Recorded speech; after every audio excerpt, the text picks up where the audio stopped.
Hi guys, happy holidays or Merry Christmas, whichever you prefer.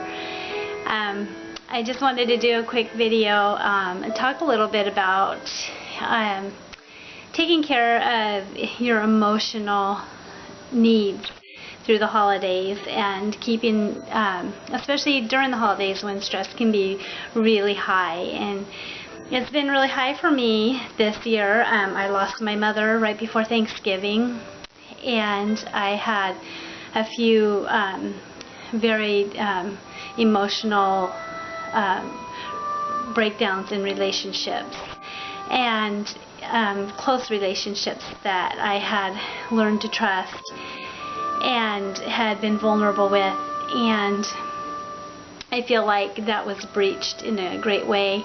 And it's been really, really difficult between the deaths, and my mom died on my the day my daughter, I was giving a shower to her, so that caused a lot of extra stress that day as well, although it turned out really good anyways, and I'm thankful for that. But so I've really had to put into practice some of the things I've learned, you know, in taking care of my emotional self. And I've had to learn that because most people do. I mean, but especially when you've come from a really dysfunctional background, you especially have to learn how to take care of yourself in your emotional needs, your physical needs, just every need. As I've said in previous videos, that when you're in an abusive environment, you learn to always be looking outside of yourself and the needs of everybody around you and monitoring everybody around you. And you never really develop, most people in those situations never develop a sense of self and a sense of how am I feeling and what do I need. And because of that, it takes its toll. And so this has been an opportunity for me to take time to do that. One of the tools that have been very helpful for me have been the videos that Teal Swan puts out. I just think they're phenomenal. I know some people, there's different opinions about Teal Swan. Some people love her, and some people, you know, don't like her too much, or maybe think that, you know, what she says isn't relevant.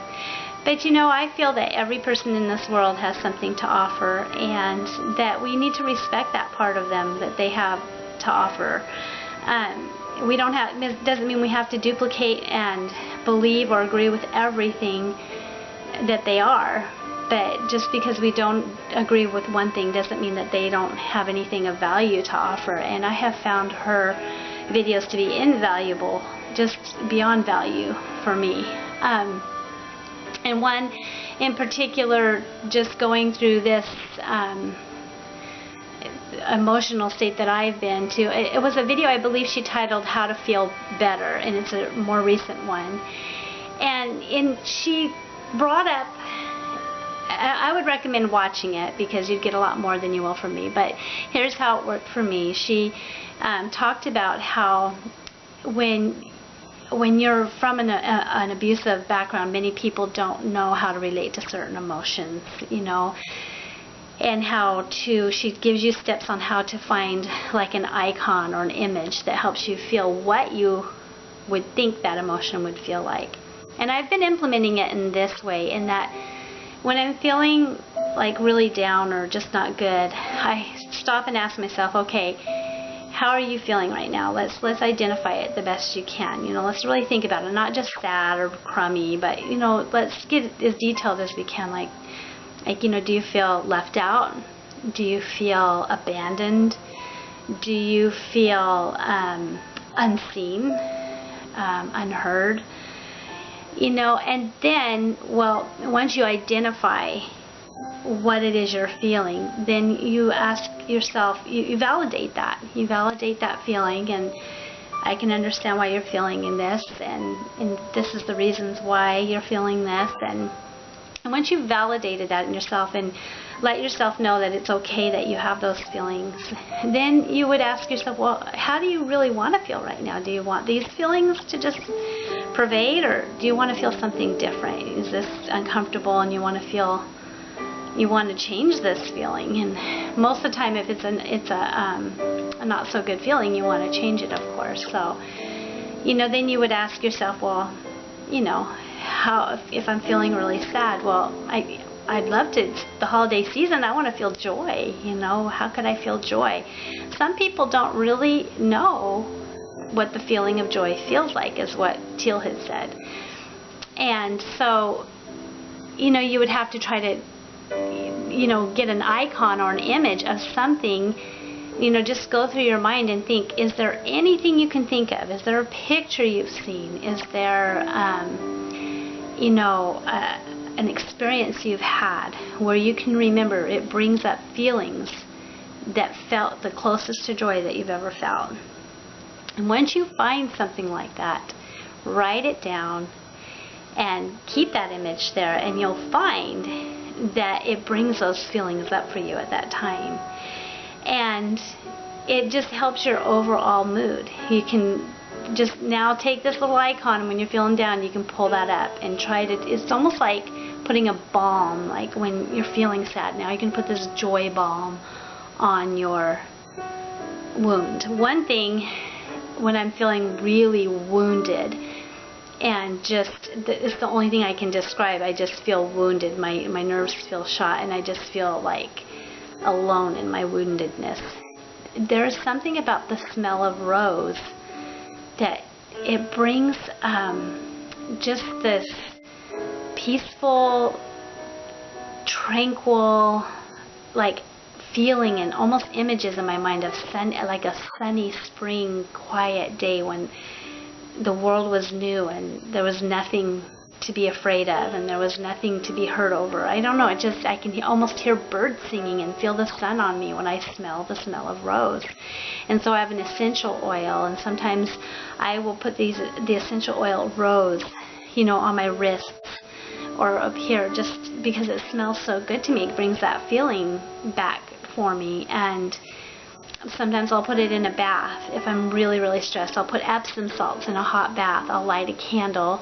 I'll put crystals in my tub water, and I will, before I put them in, I will just pray, and I'll ask God or the universe, or however you see God, I'll ask to please bring healing and to this woundedness that I'm feeling, and love and forgiveness, or whatever it is I feel like I need to add to that. And I'll just soak in that water and smell the steam of rose coming up, and it helps.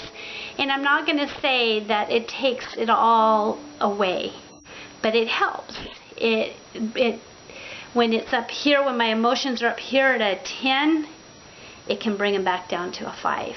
It helps that much. It might not take it all the way to the 0, but it could bring it way down to a 5, which is a lot more manageable when it was up here at a 10.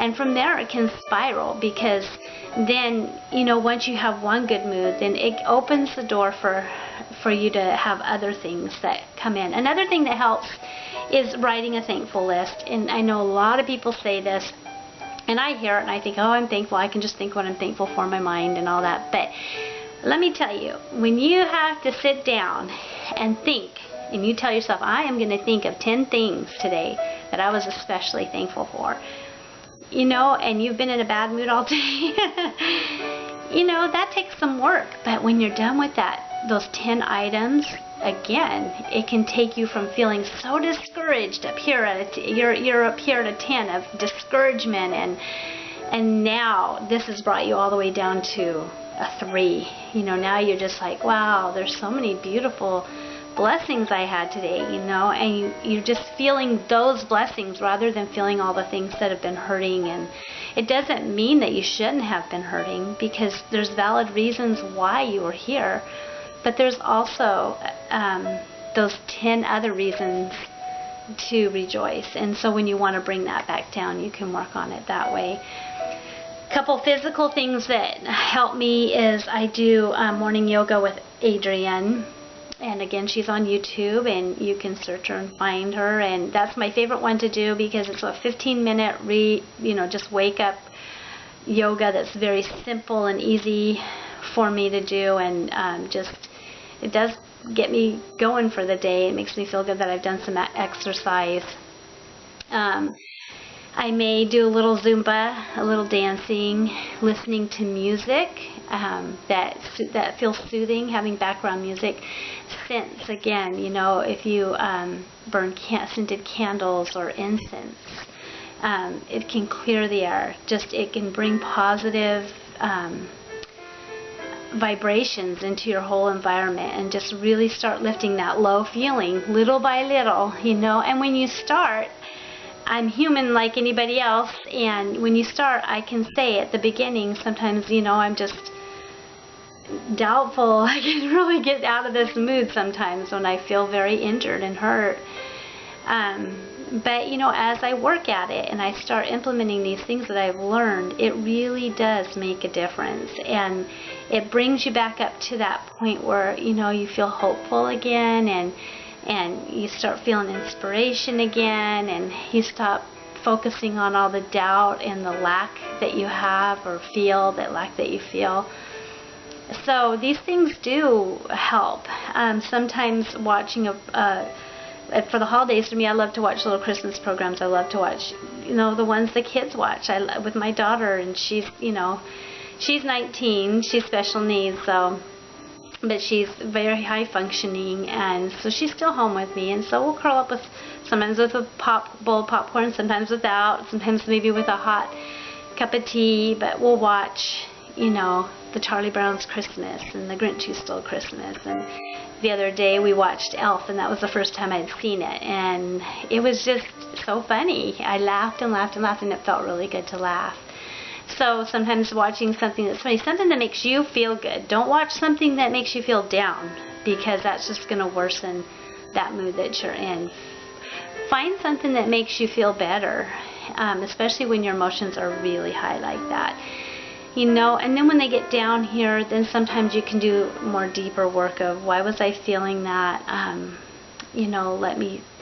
There's, again, Teal Swan offers a lot of really good videos and that can help you with that. And I highly recommend that you connect with her through YouTube.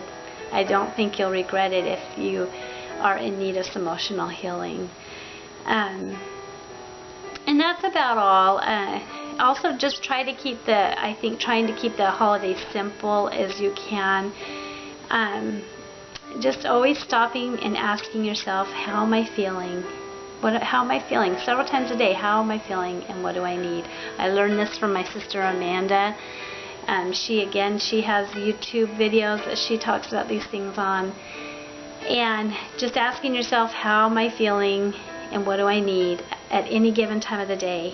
Really identifying, what am I feeling right now? Sometimes I always feel, my number one answer is, I'm tired, I need to lay down.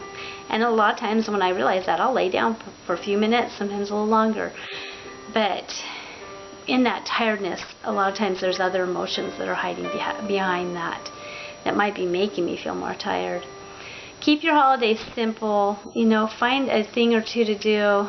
Find a way to give that you're able to. It can be a little thing. It doesn't need to be something you have to run out to the store and buy. It can, it can just be, taking, I don't know, I took the neighborhood kids some color books and crayons, some Christmas color books and crayons, and that was a lot of fun, and I'm arranging a 12 Days of Christmas for one of my neighbors, and that's fun, so I have several other neighbors that are going to be helping out in that, so that's fun to do something like that.